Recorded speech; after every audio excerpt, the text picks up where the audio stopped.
ہمارے ایک آدمی اب تو بہت بوڑھے ہو گئے، وہ کہہ رہے تھے کہ 30 برس ہو گئے کبھی مہینے کے 3 دن ناگا نہیں ہوئے، 30 سال ہو گئے، ہاں مہینے کے 3 دن، اس طرح ان کا حساب ہے، وہ بھی ان کے گھر والے بھی، اور نیت کی تھی کہ اللہ تعالیٰ نے اولاد دی تو اپنے بیٹے کو 1 سال کے لیے بھیجوں گا، تو میرا دارالعلوم دیوبند میں پڑھایا، پھر وہ عالم بنا، ان کو سال کے لیے افریقہ کے ملکوں میں سوڈان وغیرہ میں بھیجا، 1 سال اس نے وہاں لگایا۔ تو استقامت کی برکتیں ہوتی ہیں، ہاں تو آدمی اگر ہمت کرے پھر کوئی مسئلہ نہیں ہے، نہیں تو سستی اس کو پیچھے ڈالتی ہے، شیطان اس کو پیچھے ڈالتے ہیں اور اپنی استقامت کو کھو دیتا ہے۔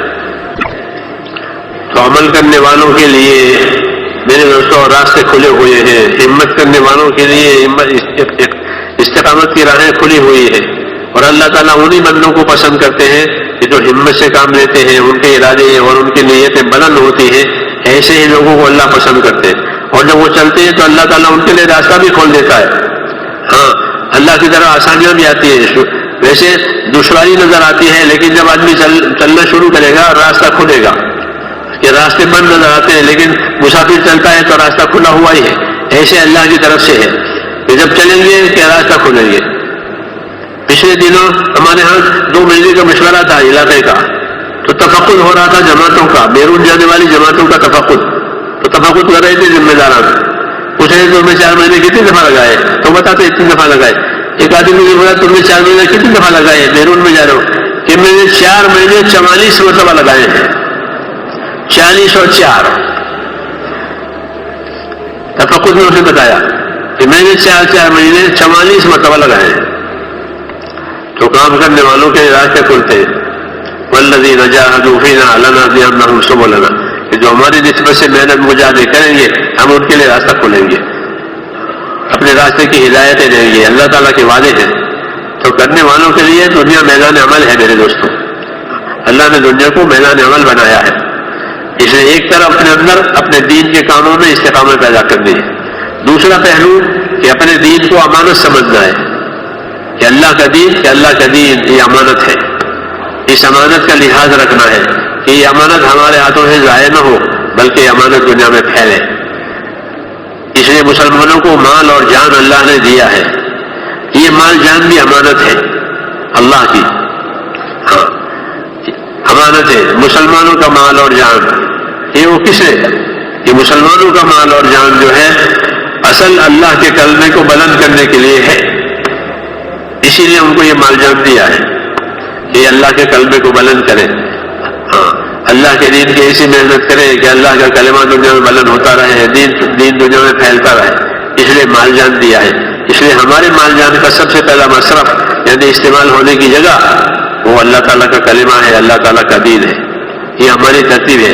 اب یہ ترتیب اجڑ گئی ہے، آج ترتیب اجڑ گئی ہے، اس لیے مال اسراف میں لگتا ہے، ہاں غیر ضروری چیزوں میں اسراف میں مال لگ رہا ہے، اس لیے اس کی برکتیں ختم ہو رہی ہیں، ورنہ اصل مال کا مصرف جو تھا وہ اللہ کا دین ہے، اعلی کلمت اللہ پر مسلمانوں کا مال لگے گا، اور کس پر لگے گا کہ احسان کرنے پر لگے گا۔ یہ سکھایا کہ ہمارا مال اللہ کے مخلوق کے ساتھ احسان کرو، اللہ کے کلمے پر لگاؤ، مخلوق کے ساتھ احسان کرو، احسان کرنا سکھایا۔ حضور صلی اللہ علیہ وسلم نے مدینے میں جا کر لوگوں سے فرمایا کہ اے لوگوں سلام کثرت سے کرو آپس میں، اور کھانے کھلاؤ،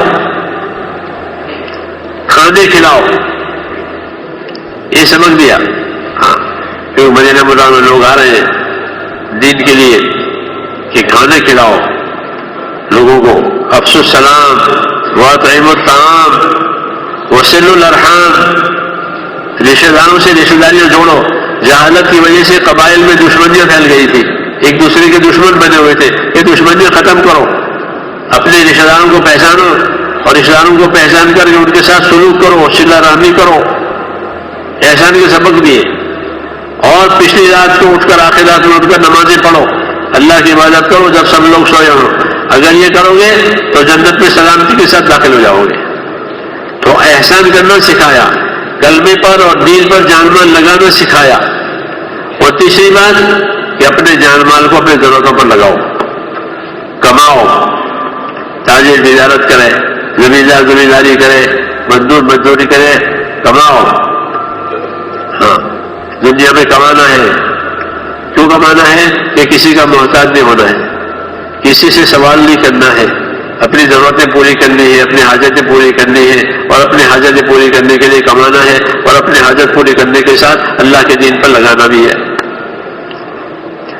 اسی سے آتی ہے برکتیں کمائیوں میں، کیونکہ کمائیوں کا مصرف صحیح ہو گیا، اس کا استعمال صحیح ہو گیا.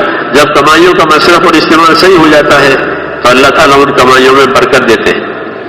اللہ تعالیٰ ایمان والوں کو برکت بھی دیتے ہیں، بدلہ بھی دیتے ہیں، دونوں دیتے ہیں کہ ان کے عملوں پر برکتیں بھی آئے گی اور بدلہ بھی ملے گا. بدلہ تو آخرت میں ملے گا، اور برکتیں دنیا میں بھی دیں گے. جب دنیا میں برکت آئے گی میرے دوستوں تو دنیا کے مسائل آسان ہو جائیں گے. برکت دے کر اللہ دنیا کے مسائل کو، دنیا کے مشکلات کو آسان کرتے ہیں. برکتوں کا ہی اثر ہوتا ہے کہ دنیا کے مسائل پھنساتے نہیں ہیں آدمی کو، بلکہ دنیا کے مسائل آسان ہو جاتے ہیں اور دنیا کا کام بھی نمٹ جاتا ہے. اور برکت کا دوسرا اثر یہ ہوتا ہے کہ آدمی اپنی دنیا سے آخرت بنا لیتا ہے.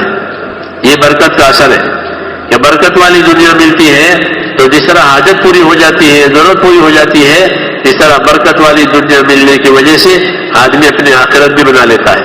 ورنہ برکت ہوتی نہیں تو دنیا میں پھنس جاتا ہے، اسی میں مشغول ہوتا ہے، اسی کا محتاج ہوتا ہے. یہ سزا ملتی ہے کہ آخرت بنتی نہیں ہے. ہاں، کہ آخرت کی طرف رخ نہیں ہے، دین کی طرف رخ نہیں ہے، دنیا کی طرف رخ ہے، تو اللہ اس کو دنیا کا محتاج بھی بناتے ہیں اور دنیا میں مشغول بھی رکھتے ہیں. اس لیے اس کو فرصت ہی نہیں ملتی اپنی دنیا میں سے اپنا دین بنانے کی، اپنی آخرت بنانے کی. کہ یہ دنیا الجھانے والی دنیا ہے، برکت والی دنیا نہیں ہے. جب برکتیں چھین لی جاتی ہیں تو الجھنیں کھڑی ہو جاتی ہے، آدمی اس میں پھنس جاتا ہے. پھر نہ دنیا بنتی ہے نہ آخرت بنتی ہے، اور محرومی آتی ہے، بڑھتی چلی جاتی ہے دنیا. اور یہ بڑھنا برکت نہیں ہے بلکہ پھنسنے کے لیے ہے. کیوں؟ یہ نافرمانی ہے، دین کے تقاضے سامنے نہیں ہے، خالی دنیا کے تقاضے ہیں تو بڑھا دیتے ہیں دنیا، بغیر برکت کے تو پھنسا لیتی ہے. یہ اللہ کی ترتیب ہے. اس لیے ایمان والوں کو دعوت دی ہے کس بات کی؟ کہ اپنے اندر ایمان پیدا کریں، اپنے اندر تقویٰ پیدا کریں، اور ایمان تقوی کے ساتھ اپنی زندگی گزاریں، اور دین کے کیا کیا تقاضے ہیں وہ بھی دیکھیں، اور دین نے جان مال کو کہاں کہاں لگانے کے لیے کہا ہے کہ وہ سیکھیں تاکہ دنیا کے اسباب کا استعمال صحیح ہو جائے. کیونکہ دنیا کے اسباب جو ہیں وہ بھی اللہ کی امانت ہے، جیسا دین اللہ کی امانت ہے. اس لیے دین دیا گیا ہے، اور دین علم کے ساتھ دیا گیا تاکہ وہ علم حقوق بتاوے کہ علم میں یہ حقوق ہیں، دین میں یہ حقوق ہیں. وہ حقوق ادا کرتے ہوئے دنیا کی زندگی گزرے گی.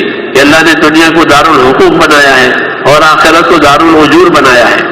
یہاں حقوق ادا ہو جائیں گے، آخرت میں اس کا بدلہ مل جائے گا. اگر یہاں حق ادا نہیں ہوئے تو آخرت میں گرفتار ہو جائے گا اور دنیا میں برکتی کی الجھنوں والی ہوگی.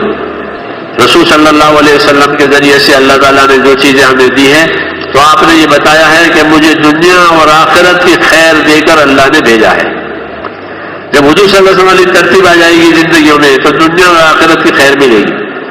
اس لیے اس پر یقین کرنا ہے، اور یقین آتا ہے محنتوں سے. جب ہماری محنتیں صحیح ہو جائے گی تو یقین بھی صحیح ہو جائے گا. پھر حکم دیکھ کر، وعدہ دیکھ کر زندگی گزرے گی، اور اسی کے مطابق اللہ معاملہ بھی کریں گے.